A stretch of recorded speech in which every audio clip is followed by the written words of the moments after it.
All right, this one's confusing, too. The president is disputing these Iranian claims this morning that he offered to remove all sanctions in exchange for talks. Now, that sent oil prices plummeting. Obviously, there's less of a risky atmosphere, right?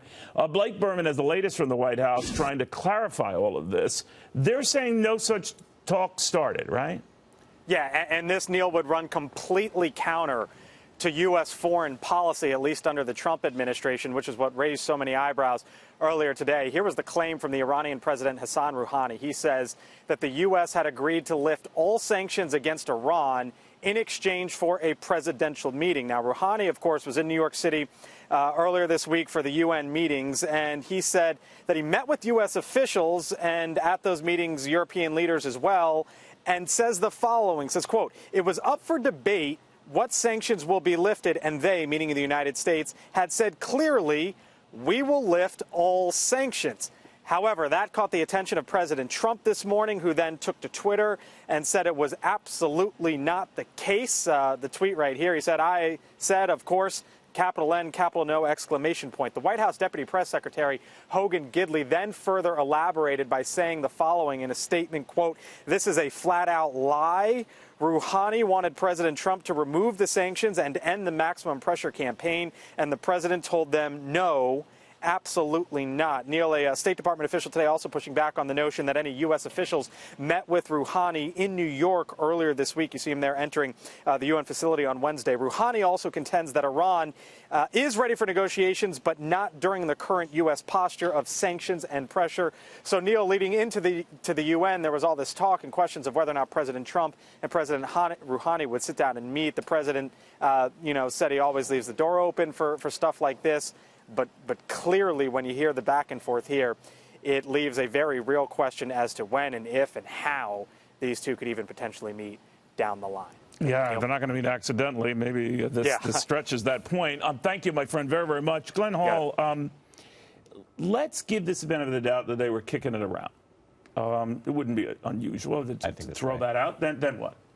Well, it's clear that a deal is wanted, and it feels like the Iranians are pushing harder to try to bring something to the table. And we've been seeing pressure outside of Iran as well. People would like to see this get resolved. There's a lot of tension in the air, Neil. But they would have to know, in revealing something like this, that they could risk torpedoing it. Definitely, right? And you put the president on his back foot, and he's going to step forward, right? And that may be part of what's playing out here. I'm sure if it was discussed, the sanctions were discussed, right? And then is it Iran saying it's all or nothing? Is the U.S. saying it's all or nothing? Were they listening, and was that overinterpreted? Or is it just wishful thinking? You know, AB, this would be a big 180 for an administration that ripped up that agreement, said it was a waste of time, and right? So there might be a method to it, but your thoughts? Well, first of all, we have the administration, the president has sent many, many signals. There was going to be a strike in June, then there wasn't. There was going to be a line of credit, then there wasn't. There was going to be, he said many times he would meet without preconditions. He had many cabinet members repeating that, and the vice president. Then he said a few weeks back, I never said that. So there have been many, many mixed signals. But a senior national security official described it to me about a month ago that this was all going to bring Iran to the table, that the provocations had died down. This is, of course, before they attacked the Saudi refineries. Have we haven't responded in any way. And we have not. I mean, sanctions on but I thought they weren't going to be allowed right? at the UN General Assembly, so that's interesting because they were going to sanction their visas. I mean, they were going to. But is the extent of it to freeze the funds at their central bank? Was that our response? That we know of. Okay. Yeah, that they were planning more, and they're not all economic. Understood. Sanctions can be broader. But let's also put it on the table that the Iranians lie, and they make up stuff all the time. It's probably not smart to do, as you said, because it could provoke Trump and make things harder. But they know that this administration wants to come to the table. They've been saying, we'll never come without a relief of sanctions. So I don't know how this gets you closer, but I agree with you. It wouldn't be far-fetched that the administration was trying to do a line of credit or another offer that would bring them back to the table. Trump is an extremely close ally with Israel. He's not going to put a deal in place, in my opinion, that would jeopardize Israel. The sanctions have caused a lot of damage to Iran. Their unemployment rate's like at 12%. They need oil exports to fund 30% of their budget.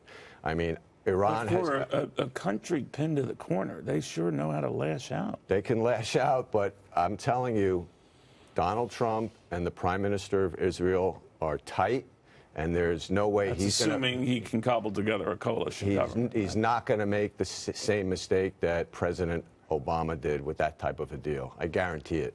All right. The thought of making a deal with Iran, not even like the deal we had to watch the nuclear thing is one thing, but it would shake things up in that region. And I'm just wondering the long-term investment change that would come with that. What do you think? Well, we've been there before, right, in terms of the eagerness with which investment was going to pour into Iran as things looked like they were changing, and then they didn't change. In fact, went the opposite direction, and that investment got trapped or lost, right? So Iran is a very difficult market to get into. I'd focus on the oil markets right now. That's where Iran is the biggest threat, and the opportunity is to remove that threat and let the markets return to a more normal pricing pressure. All right. Well, the air is out of that balloon a little bit with the slide in oil prices here. So we'll see. Meanwhile, the United